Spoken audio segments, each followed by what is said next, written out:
Hádam, nebudeme chodiť všade pešo, povedali si tieto mačky a rozhodli sa zviesť autobusom. Tak ako všetci cestujúci, samozrejme nastúpili na zastávke. Vodičovi, ktorý neveril vlastným očiam, sa takto špacírovali pred objektívom. Niektoré boli vzadu na zadnom okne, niektoré ležali priamo na sedačkách, takže robili si ako, jak sa povie, pohodlie tam v teplúčku.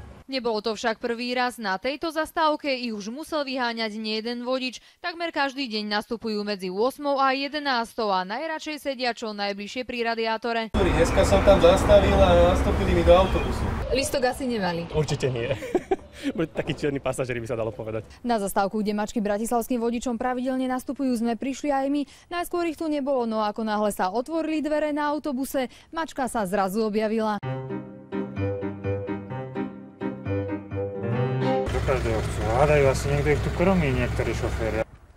Čo moja?